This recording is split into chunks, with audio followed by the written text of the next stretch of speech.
License and registration, please. Do you know why I pulled you over? Sir, I need your license and registration. Can you hear me? You shouldn't have stopped me, officer. Oh my God, what's this? This is scary. Back up, back. Stay there. What Officer Russell Reeves encountered on that desolate highway wasn't just a routine traffic violation. It was something that would shatter every rule in the police manual and leave investigators questioning the very fabric of reality itself. The body camera footage would later be sealed by federal authorities. The dashcam recording analyzed by specialists who had no rational explanation for what they witnessed. Russell himself would never patrol alone again. Russell Reeves had been a highway patrol officer for 6 years. He knew every mile of Highway 491 like the back of his hand. The stretch between Shiprock and Cortez was his territory, a lonely ribbon of asphalt cutting through Navajo Nation land. Most nights were quiet. Too quiet. The kind of quiet that made you think too much. November nights in New Mexico were brutal. Cold winds swept across the high desert, carrying dust and the smell of sage. Russell preferred the graveyard shift. Fewer people meant fewer problems. Or so he thought. He had heard the stories, of course.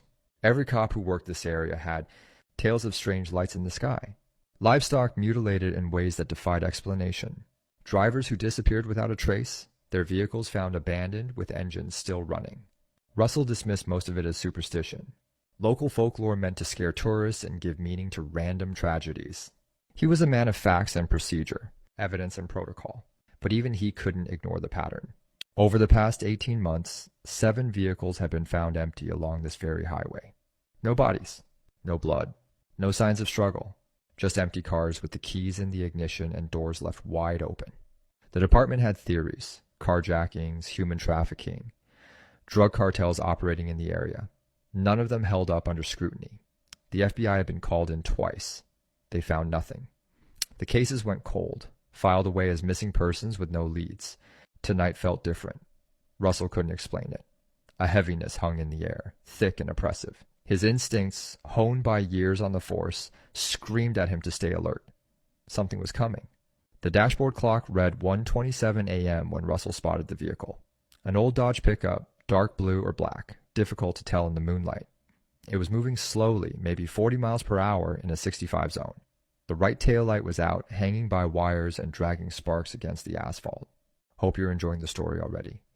If you are, hit the like button before we continue and tell us, where in the world are you joining us from today? Drop your city or country in the comments. And if this is your first time here, go ahead and smash that subscribe button. Your support keeps these stories coming. Let's move on. Russell flipped on his lights and called it in.